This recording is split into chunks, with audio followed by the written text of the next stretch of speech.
After we've learned how timeouts are assessed within TCP, let's now go back and see how the TCP reliability is implemented. Recall that we saw three protocols: stop and wait, go back N, and selective repeat, which implements reliability. We'll see that TCP is a combination of go back N and selective repeat. First of all, TCP implements a Reliable Data Transfer Service, or RDT, above the network layer. This is done by pipelining the segments using cumulative ACKs and a single timer, just like in Go Back N. About the retransmissions, which may result from timeouts or duplicate ACKs, we will discuss it later. For now, we'll assume using a simplified TCP that will disregard the duplicate ACKs and will not have flow control or congestion control. We will now try to understand how TCP implements its reliability. We will see that it is a combination of go back N and selective repeat. Let's look at three events that can happen on the receiving end. The first event occurs upon receiving data from the application layer. The second event occurs upon a timeout. What should the sender do in the event of a timeout? And the third event is once an acknowledgement reaches the receiving end. What should the sender do then? Let's look at the first event. Data is received from the application layer. We get a segment with a serial number.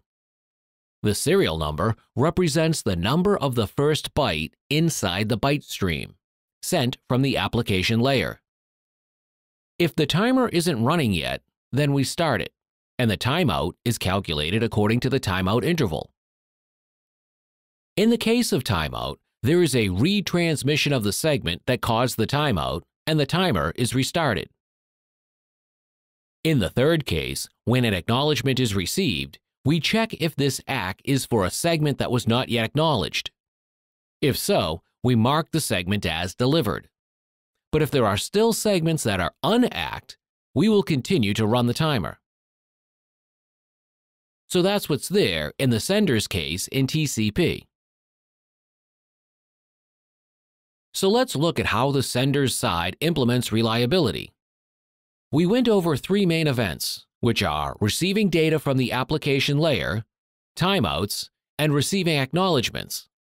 And aside from that, we have initialization. When it happens, the next sec num initializes as initial sec num, and the send base, the beginning of the window, is initialized to initial sec num. After we finish the init phase, the following events happen. Data is received from the application layer, a segment is created with a serial number, next sec num, which is transferred to the IP layer. Next, the next sec num is updated, and it will be the value of the next sec num we send, plus the length of the data we put in it. If we didn't run the timer for the packet, then we run it with a timeout value that we can guess. On the event of a timeout, we retransmit a segment with the smallest serial number that is not acknowledged yet, and we rerun the timer. On the event of receiving an acknowledgement, we retrieve its serial number value, Y. If Y is bigger than the send base, the initial window, then we update the send base to be equal Y, meaning all segments up to Y were received. Recall that TCP sends the next expected value as an ACK serial number. If there is still an unacknowledged segment, the timer continues. Otherwise, the timer is paused. This is a summary of the TCP sender state machine. Let's now look at two scenarios of retransmissions. In both cases, we have two endpoints, host A and host B. In the first case, host A sends a segment with serial number 92. The data length is 8 bytes from the byte stream of the application layer, because everything was received successfully. Next time, host B expects to see the segment with serial number 100 from the same byte stream coming from the application layer.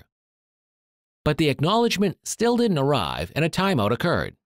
So host A resends the same segment with a serial number of 92 and a length of 8 bytes. This time, the acknowledgement is received and the communication continues as usual. The second case is a case of timeout, with a timeout value that is too small. Let's see what happens in this case. Again, the send base is set to 92 SP. The segment sent has a serial number, 92, and 8 bytes of data. The segment was successfully received and acknowledged. You see that host B sent an acknowledgement, and the next time it expects to see the segment starting with the 100th byte of the application layer byte stream. But this acknowledgement arrives only after the timeout.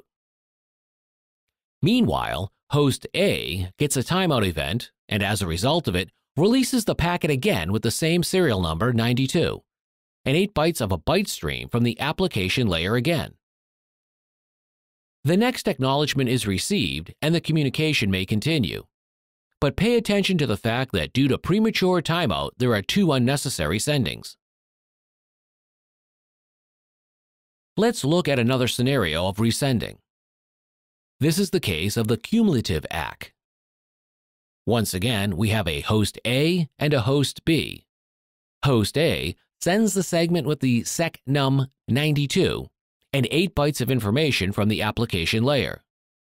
And this segment is received successfully by host B, who responds to host A that it expects to see the segment with the bytes beginning from the 100th byte for the next time. But this ACK drops. Meanwhile, host A sends another package with sec_num 100 and 20 bytes of data. Host B replay with an ACK, telling host A that the next expected segment should begin with the 120th byte, and this time the ACK reaches host A. Now, when it arrives successfully, what really happens is that host A now sends out a segment with a serial number of 120, because all the bytes up to 119 arrived successfully, which is exactly what the sender's side understands from the acknowledgement that arrived for the second segment. That means the TCP manages to overcome the loss of an acknowledgement without any damage to the number of packets or the number of segments sent from host A. Let's summarize the events and actions taken on the receiving side of TCP.